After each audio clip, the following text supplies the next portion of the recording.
लेकिन मैंने ऐसा कोई भी बयान नहीं दिया जो उनको तकलीफ होगा।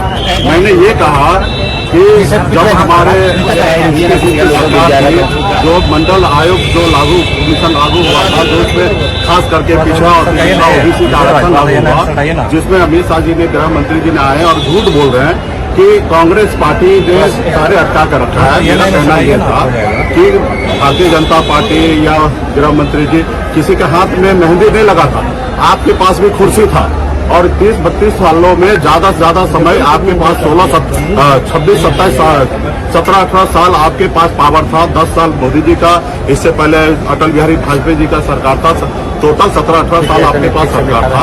आपने क्यों नहीं मंडल कमीशन का 40 पॉइंट जो था सिफारिश, 40 के 40 पॉइंट क्यों नहीं आपने लागू किया? और 2 पॉइंट अगर लागू हुआ, या 27% आरक्षण हो, या पढ़ाई में, एजुकेशन में 27% आरक्षण 2007 में कांग्रेस पार्टी ने ही किया है। 93 में भी ओबीसी का आरक्षण 27% कांग्रेस पार्टी ने किया। आपने बीसी सिंह का सरकार आपने गिरा दिया था 11 महीने में। मंडल बनाम कमंडल आपने निकाला था। आप तो हमेशा विरोध किए हैं, चाहे वो कर्पूरी खातों का हो या मंडल आयोग का हो, सिफारिश हमेशा आपने विरोध किया और आपके पास भी लंबा समय था। अगर आप चाहते थे ओबीसी, एससी, एसटी का अगर कल्याण करने का, तो आपको काम करना चाहिए था। उसमें भी मछुआरा का भी सिफारिश है 37 नंबर पे, 40 पॉइंट में से 37वां पॉइंट पे मछुआरा का भी आरक्षण के लिए था कि एससी एसटी में मछुआरा को शामिल किया जाए। तो ये आपने नहीं किया। बिहार के लोगों को झूठ बोल रहे हैं, आके अलग अलग बात कर रहे हैं। आप मंदिर, मस्जिद, हिंदू, मुसलमान, मुकेश सहनी क्या खाएंगे उस पर जिक्र कर रहे हैं। ये नहीं कह रहे हैं कि आपने ये किया। आपने बताइए कि आपने दिसंबर महीना में आपने हमसे मिलकर कहा कि हम आरक्षण लागू करते हैं, और जब आरक्षण लागू करने की बात हुआ, सब चीज हो गया, आपने क्या किया? नीतीश कुमार जी को पलटा लिया और मल्ला के बेटा को आपने छोड़ दिया। तो हम अपने अधिकार के लिए लड़ाई लड़ रहे हैं। हम क्या गुनाह कर रहे हैं? हम अपने अधिकार के लिए लड़ाई लड़ रहे हैं। आपने हमारे विधायक को खरीद लिया, हमको सरकार से बाहर कर दिया, जो सरकार हमने बनाया था। आप बताइए कि हम आपका गुलाम क्यों बन जाए? हम अपने समाज के हक अधिकार के लिए लड़ाई लड़ रहे हैं। आपने गृह मंत्री जी आए, बोलते जातिवाद हम खत्म करेंगे, मेरिट पे राजनीति होगा। तो क्या आप चाहते हैं कि एससी एसटी का, ओबीसी का, तमाम लोगों का आरक्षण आप खत्म करना चाहते हैं? तो इसलिए आप सारे चीजें आपको स्पष्ट करना पड़ेगा कि आप किसके साथ हैं। और रहा कि आप बताइए, मेरे बयान से हो सकता किसी को तकलीफ होगा। लोकतंत्र की लड़ाई लड़ रहे हैं हम लोग भाई, ये लोकतंत्र है।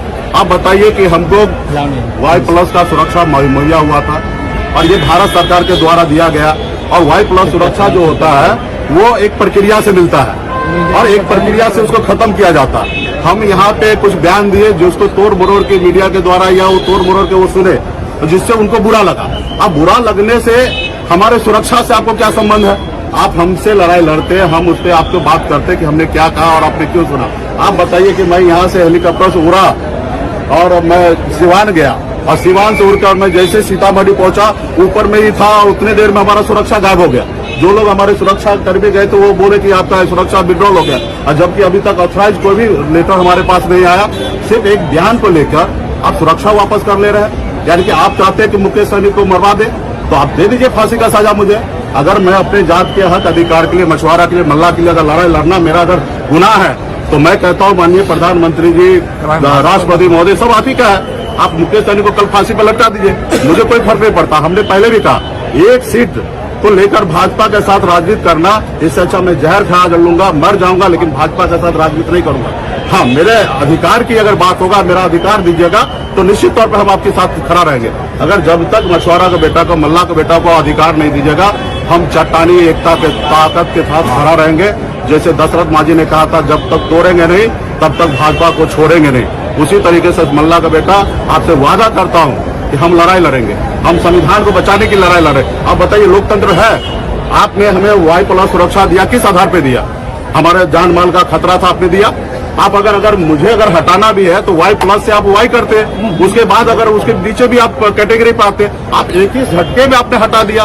तो खैर, मुझे कोई परवाह नहीं है। हम लोग गरीब घर में जन्म लिए, हम कोई Y+ लेके तो पैदा हुए नहीं थे। हम संघर्ष करने वाले लोग हैं, 900 रुपया महीने पे मजदूरी करने वाले लोग हैं, और हम यहाँ पे आए, ये रहने के लिए घर नहीं है। तकलीफ होता, आज भी हमारे लोग इलाज नहीं करा पाता, अपने बच्चे को दम तोड़ देता उसका बच्चा, हम उसको कुछ नहीं कर पाते, क्योंकि ना हमारे पास पैसा है, ना हमारे पास पावर है। तो हम उस पावर के लिए लड़ाई लड़ रहे हैं, पैसा के लिए लड़ाई लड़ रहे हैं कि हमारे लोग मजबूत होगा, उसको नौकरी मिलेगा, चीजें होगा। आप क्या चाहते हैं? लोगों को गुलाम बनाना? 5 किलो चावल देकर आप चाहते हैं कि देश के लोगों को हम गुलाम बना कर रखें? 5 किलो चावल से क्या होने वाला? और वो चावल किसी का घर का है, ये भारत सरकार का, देश का हर एक नागरिक का उस पर अधिकार है। लेकिन आप लोग अलग तरीके से कर रहे हैं। आपने कुछ नहीं, हम तो प्रधानमंत्री से हाथ जोड़ के आग्रह करता हूँ, प्रधानमंत्री जी आप हमारे भी प्रधानमंत्री हैं। देश के 140 करोड़ जनता जो है उसका माई बाप है। आप उनके बारे में सोचिए, गरीब युवा के बारे में सोचिए, जो आपने 2014 में वादा किया वो सोचिए। मैं तो कहना चाहता हूँ कि 2014 में जो आपने भाषण दिया वही भाषण दीजिए अभी, तब आपको जनता के तरफ से पता चलेगा कि आपने अच्छा काम किया कि बुरा काम किया। बाबा साहब भीमराव अम्बेडकर ने हमें संविधान बना के दिया, उसमें नेता के लिए सिर्फ 5 साल का समय दिया है। सरकारी नौकरी पे जाइएगा तो 58 साल 7 साल तक में आपका रिटायरमेंट होगा, लेकिन नेता के लिए 5 साल सोच समझ के दिया। इसलिए क्योंकि नेता है ना, मालिक नहीं है, जनता मालिक है। अगर नेता अगर 420 करेगा, झूठ बोलेगा, गलत करेगा, तो जनता के पास अधिकार होगा कि 5 साल में उसको बदलने का। तो वही हम चाहते हैं कि जनता पूरा अपने दिल पे हाथ देकर सोचे कि ये प्रेजेंट का जो सरकार है वो अगर जनता के हित में काम किया होगा, गरीब किसान के लिए काम हुआ रहेगा, मजदूर के लिए काम हुआ रहेगा, तो निश्चित तौर पे मोदी जी के बारे में सोचना चाहिए, वरना मोदी जी के बारे में बिल्कुल ही नहीं सोचना चाहिए। तो इसलिए हम कहना चाहते हैं आज 75 साल के हमारे माननीय प्रधानमंत्री जी हो गए और आज भी देश में लोग युवा से मौका मांग रहे हैं कि हमको मौका दीजिए, देश का सेवा करना चाहते हैं। और वही जगह अग्निवीर योजना लाते हैं जिसमें 4 साल में कॉन्ट्रैक्ट बेस पे लोगों को रिटायरमेंट देना चाहते हैं। तो ये देश में ऐसा नहीं चलेगा। देश पहले हमारे पूर्वज ने बहुत मेहनत करके बलिदान देके अंग्रेज से 250 साल लड़ाई लड़ा, उसके बाद हमारा देश आजाद हुआ और उसके बाद हम सर उठा के जी रहे। संविधान ही जो है यह उसी के दम पे आज मुकेश सहनी सीना तान करके आपके सामने अपनी बात रख रहा है। अगर संविधान अगर हमको नहीं मिलता तो हमको लोग नीचे भी बैठने का इजाजत नहीं देता। आज लालू जी के विचारधारा पे हम लोग चलने वाले, जमीन पर से उठकर कुर्सी में बैठने का ताकत रखते। हमारा संविधान हमारा जिंदाबाद रहेगा और हमेशा जिंदाबाद रहेंगे। उसके लिए हक अधिकार की लड़ाई में जिनको बुरा लगेगा उसने अभी उन्होंने तो सुरक्षा ले लिया, उनका मर्जी है, वो देश में कुछ भी करा सकते हैं। बनी हुई सरकार को गिरा देते हैं, बनी हुई विधायक को खरीद लेते हैं, मुख्यमंत्री को जेल डाल देते हैं। हम उसके सामने कुछ भी नहीं है। लेकिन मेरा पास हौसला है।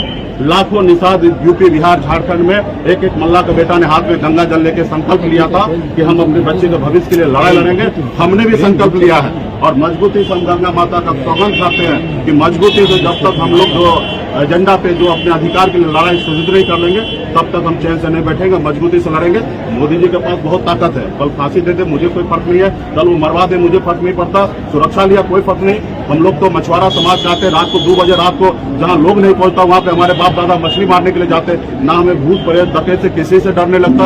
अभी भी शान से हम पूरे बिहार में घूमेंगे और मजबूती से अपने लोगों के लिए हाथ अधिकार के लिए। आपने जो बयान दिया था उसको लेकर बीजेपी के नेता कह रहे हैं कि महागठबंधन में गए हैं और आरजेडी का बोल रहे हैं। हम महागठबंधन में निश्चित गए और लालू जी के विचारधारा के साथ चल रहे हैं। लालू प्रसाद वही है जो वोट पे से उठा के लोगों को कुर्सी पर बैठाने का काम किया है। क्या कोई डर है? नहीं, मुझे कोई डर नहीं है, उनका मर्जी है। वही तो हम लोग चाहते हैं कि लोकतंत्र में ऐसा नहीं होना चाहिए। एक प्रक्रिया से सारा चीज होता, लेकिन इन लोगों ने देश को कब्जा कर लिया, सारे चीज को अपने अंदर में रख लिया। तो मुझे कोई फर्क नहीं, अभी उनकी समय है, वो जैसा चाहे वैसा देश में चलाए, मुझे कोई एतराज नहीं। हम संघर्ष करने वाले लोग हैं, संघर्ष करेंगे। बहुत बहुत धन्यवाद। मैं कोई टेंशन में नहीं हूँ, आपको लगता है टेंशन में हूँ? हाँ, मैंने खेद प्रकट किया कि देखिए भारत के प्रधानमंत्री का एक गरिमा है, वो हमारे भी प्रधानमंत्री है और हम चाहते नहीं कि उस पर ज्यादा विवाद हो। अगर हमारे बयान से अगर किसी को आहत हुआ हो तो मैं खेद प्रकट करता हूँ, लेकिन मैंने कोई ऐसा बयान नहीं दिया। हमने कहा भाई आप ताली बजा रहे थे क्या, आपने मेहंदी लगा था क्या, आप भी तो मंडल कमीशन का 40 सिफारिश आप लागू कर सकते थे। आपके पास भी अटल बिहारी वाजपेयी के समय में भी आपको उसको मौका मिला था, 7 साल, अभी भी 10 साल मौका मिला, 17 साल आपका मौका मिल गया, क्यों नहीं आप लागू किए? और आज आप कांग्रेस को टारगेट कर रहे हैं। कांग्रेस अगर अच्छा करता तो आज भी सत्ता में रहता, कांग्रेस अच्छा नहीं किया इसलिए सत्ता से बाहर है। अभी आपकी जवाबदेही है कि भाई वो जवाबदेही कैसे पूरा करना, देश के लोगों को काम करना, लेकिन नहीं आप करेंगे। लोगों को गुलाम बनाना चाहता है, सभी आप लोगों का गुलाम नहीं बनेगा, संघर्ष करेगा, लड़ाई लड़ेगा, मर जाएंगे, लेकिन आपका गुलाम नहीं।